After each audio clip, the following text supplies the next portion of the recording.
प्रतापपुर गांव की एक कच्ची गली में सुबह सुबह झाड़ू की आवाज आ रही थी। कमला अपने टूटे फूटे झोपड़े के सामने सफाई कर रही थी। चेहरे पर थकान थी, लेकिन आंखों में फिर भी धैर्य था। चिंटू बोला, अम्मा, आज स्कूल जाऊं? कमला ने प्यार से सिर सहलाया। जा बेटा, पढ़ लिख जाएगा तो हमारी तकदीर बदलेगी।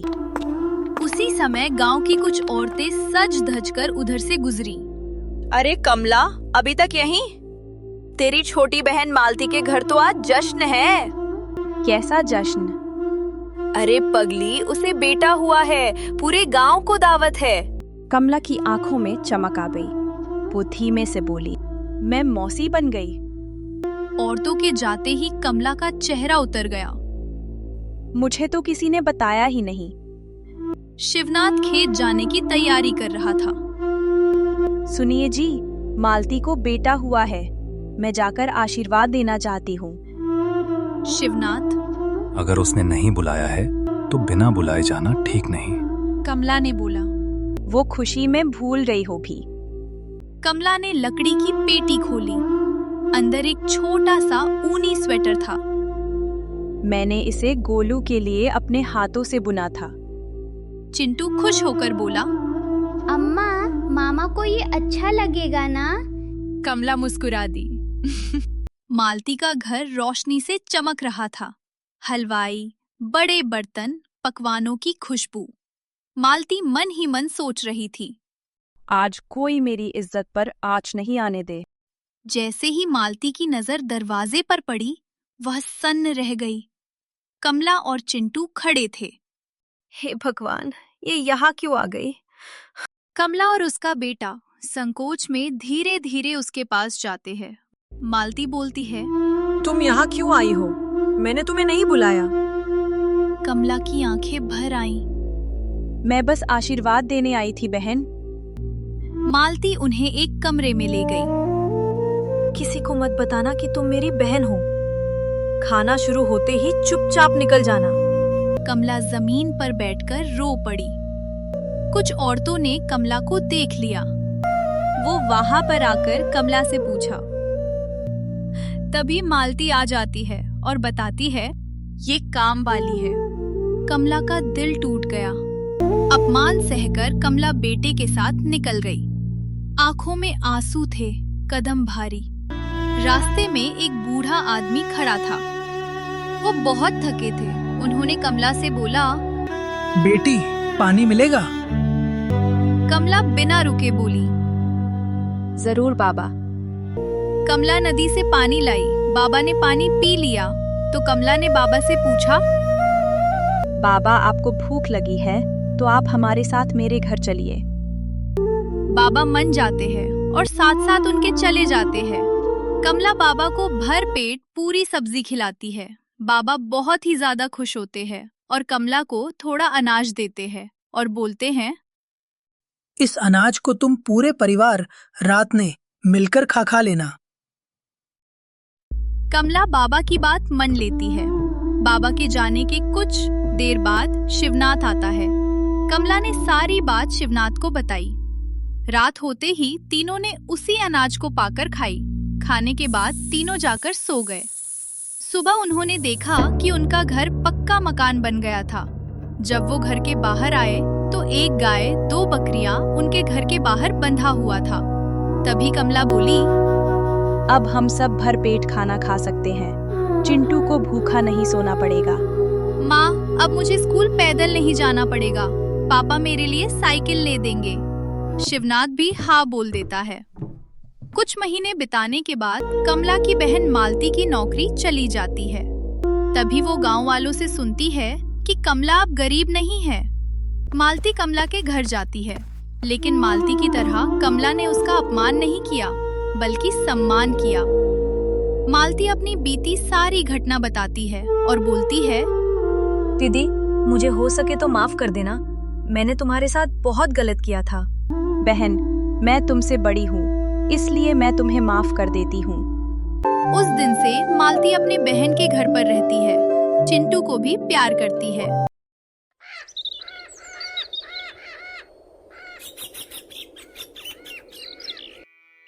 एक गांव में मंगू नाम का बेहद आलसी और कामचोर व्यक्ति रहता था। उसके आलसीपन से पूरे गांव के लोग परेशान थे। आज भी वो एक खेत में एक पेड़ के नीचे लेटा हुआ था कि अचानक खेत के मालिक घनश्याम लाल की आवाज गूंजी। यहाँ क्या कर रहा है मंगू?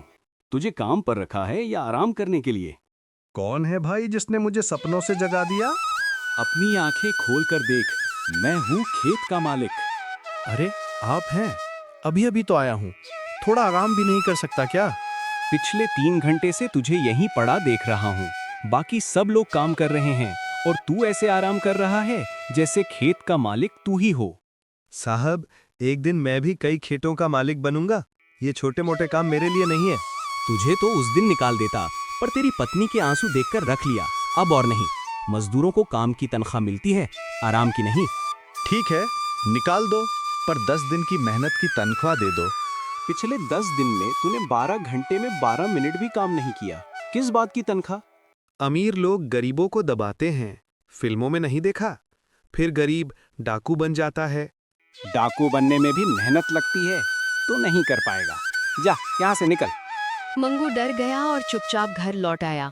दोपहर को मंगू को घर पर देखकर उसकी पत्नी गौरी गुस्से से भर उठी। इतनी जल्दी आ गए? काम तो शाम को खत्म होता है। घनश्याम लाल ने निकाल दिया। मैं 10 मजदूरों जितना काम कर रहा था, बस कुछ मिनट पेड़ के नीचे आराम किया था। कब सुधरोगे तुम? मेरी तो गांव की औरतें हंसी उड़ाती हैं। लोगों की बातों पर ध्यान मत दो। तुम्हें मजाक उड़वाना मंजूर है, पर काम करना नहीं। घर में आटा नहीं है, कहीं से भी राशन लाओ, उधार डाका कुछ भी। पैसे कहाँ से लाऊं? हे भगवान, आज तो गौरी दुर्गा बन गई। बाजार जाते हुए मंगू फिर थक गया और पेड़ के नीचे लेट गया। तभी एक साधु प्रकट हुआ। उठ कामचोर, यहाँ क्यों लेटा है? आपको मेरे आराम से क्या दिक्कत? ये पेड़ मेरा है, मैं यहाँ तपस्या करता हूँ। अच्छा, नाम लिखा है क्या पेड़ पर? मैं जानता हूँ तो क्या सोच रहा है, महीने भर का राशन। सही पकड़े हैं, मदद कीजिए। अगर मैं मदद करूँ तो मेहनती बनेगा? पहले मदद दे दीजिए, मेहनत बाद में देखेंगे। साधु ने हाथ घुमाया और एक मुर्गी प्रकट हुई। ये रोज सोने का अंडा देगी। रोज एक? बहुत टाइम लगेगा। ऐसी मुर्गी दो जो एक बार में 50 दे। साधु नाराज होकर मुर्गी गायब कर देता है, फिर एक जादुई कुल्हाड़ी देता है। इससे पेड़ काटोगे तो लकड़ी खुद कटकर गिर जाएगी। लकड़ी बेचने में मेहनत लगेगी, कुछ ऐसा दो जिसमें मेहनत ना हो। तुझे आखिर चाहिए क्या? जो भी पैसे आपके पास हों दे दीजिए। साधु 50 रुपए देकर चला गया। मंगू 50 रुपए लेकर बाजार घूम रहा था। भैया 10 कचौड़ी पैक कर दो, पैसे बाद में देता हूँ। फिर वो राशन दुकान गए। महीने भर का राशन दे दो, उधार में लिख लो। 6 महीने की उधारी नहीं दी और उधार चाहिए? तभी दुकानदार का नौकर लल्लू आता है। साहब, कचौड़ी वाले को पैसे देकर आपकी पत्नी का हार छुड़वाया। मंगू को चाल सूझती है। मेरी पत्नी की अंगूठी 500 में गिरवी है, 5000 का राशन दे दो और लल्लू को साथ भेजो। दुकानदार मान जाता है। मंगू दूर से चिल्लाता है, अरे कचौड़ी वाले, 10 का पैकेट लल्लू को दे देना। लल्लू समझता है कि 500 की बात हो रही है और पैकेट ले आता है। इतना सारा राशन कहाँ से लाए? कहा था ना, कहीं से भी लाऊंगा। तभी राशन वाला पुलिस लेकर आ पहुँचता है। चल थाने, बेवकूफ बनाकर राशन ले गया। साहब, माफ कर दीजिए, राशन वापस ले जाइए। गौरी पर तरस आता है और मंगू बच जाता है। रात भूखे सो जाते हैं। सुबह गौरी देखती है कि कुछ पैसे रखे हैं। तभी साधु प्रकट होता है। ये पैसे मैंने रखे हैं, सोना देता तो तू और कामचोर बन जाता। इनसे राशन लेना और बाकी से छोटा काम शुरू करना। गांव रामपुर के किनारे एक पुराना, ऊंचा और घना आम का पेड़ था। लोग उसे रहस्यमय पेड़ कहते थे, क्योंकि रात में उसके नीचे नीली रोशनी चमकती थी। किसी ने कभी वहां जाने की हिम्मत नहीं की, पर एक दिन गांव का नटखट लड़का मोहन उस रहस्य को जानने की ठान बैठा। माँ, दादाजी फिर वही कहानी सुना रहे थे, उस पुराने आम के पेड़ की। सच में वहाँ भूत रहता है क्या? चुप रहे मोहन, वो पेड़ अच्छा नहीं है। रात में वहाँ अजीब सी रोशनी जलती है, कोई नहीं जाता वहाँ। शायद कोई जुगनू होंगे माँ, मैं जाकर देखूंगा। नहीं, रात को घर से बाहर मत निकलना, वो पेड़ आप शकुनी है। माँ की बात सुनकर भी मोहन का मन नहीं माना। रात गहरी होते ही वो चुपके से अपनी झोपड़ी से निकला और चांदनी में उस पुराने पेड़ की ओर बढ़ चला। वाह, कितना बड़ा पेड़ है और ये नीली रोशनी कहाँ से आ रही है? अरे, ये तो कोई लकड़ी का बक्सा है, अंदर सिक्के हैं और ये पुराना कागज। इस पर लिखा है, जो इस पेड़ की सच्चाई जानेगा उसे वरदान मिलेगा। मोहन, तू डरता क्यों नहीं? कौन है वहाँ? कौन बोल रहा है? मैं इस पेड़ की आत्मा हूँ। लोग मुझे रहस्यमय कहते हैं, पर मैं इस गांव की रक्षा करता हूँ। मैं बस सच्चाई जानना चाहता था, मेरा कोई बुरा इरादा नहीं था। तेरी नीयत साफ है, इसलिए तुझे वरदान मिलेगा। जब भी तेरे जीवन में मिठास की कमी होगी, ये पेड़ तुझे याद करेगा। धन्यवाद, मैं कभी लालच नहीं करूँगा। अगली सुबह जब गांव वाले पेड़ के पास पहुंचे, उन्होंने देखा पेड़ पर असंख्य आम लगे थे। इतने मीठे आम पहले किसी ने नहीं देखे थे। अरे देखो, रातों रात पेड़ पर कितने आम लग गए और खुशबू तो पूरे गांव में फैल गई है। शायद पेड़ खुश है, किसी सच्चे मन वाले ने उसका रहस्य जान लिया होगा। लगता है पेड़ तुझे पहचान गया मोहन। हाँ दादाजी, अब वो मेरा दोस्त बन गया है। उस दिन के बाद वो पेड़ गांव का सबसे पवित्र स्थान बन गया। हर साल उसके पहले आम मोहन के आंगन में गिरते। लोग कहते हैं, जो दिल से सच्चा हो उसके लिए रहस्य भी वरदान बन जाता है। गांव रामपुर के किनारे एक पुराना, ऊंचा और घना आम का पेड़ था। लोग उसे रहस्यमय पेड़ कहते थे, क्योंकि रात में उसके नीचे नीली रोशनी चमकती थी। किसी ने कभी वहां जाने की हिम्मत नहीं की, पर एक दिन गांव का नटखट लड़का मोहन उस रहस्य को जानने की ठान बैठा। माँ, दादाजी फिर वही कहानी सुना रहे थे, उस पुराने आम के पेड़ की। सच में वहाँ भूत रहता है क्या? चुप रहे मोहन, वो पेड़ अच्छा नहीं है। रात में वहाँ अजीब सी रोशनी जलती है, कोई नहीं जाता वहाँ। शायद कोई जुगनू होंगे माँ, मैं जाकर देखूंगा।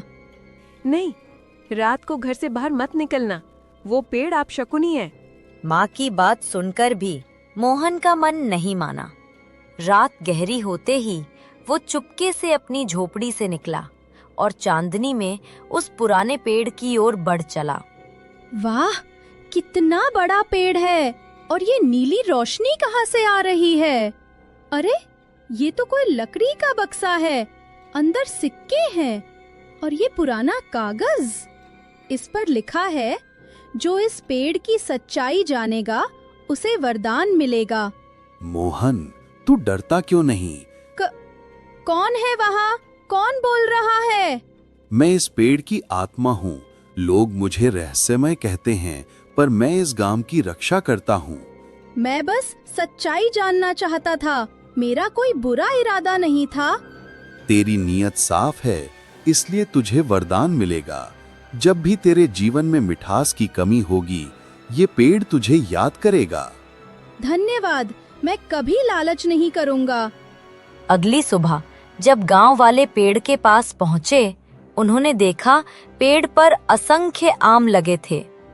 इतने मीठे आम पहले किसी ने नहीं देखे थे। अरे देखो, रातों रात पेड़ पर कितने आम लग गए और खुशबू तो पूरे गांव में फैल गई है। शायद पेड़ खुश है, किसी सच्चे मन वाले ने उसका रहस्य जान लिया होगा। लगता है पेड़ तुझे पहचान गया मोहन। हाँ दादाजी, अब वो मेरा दोस्त बन गया है। उस दिन के बाद वो पेड़ गांव का सबसे पवित्र स्थान बन गया। हर साल उसके पहले आम मोहन के आंगन में गिरते। लोग कहते हैं, जो दिल से सच्चा हो उसके लिए रहस्य भी वरदान बन जाता है।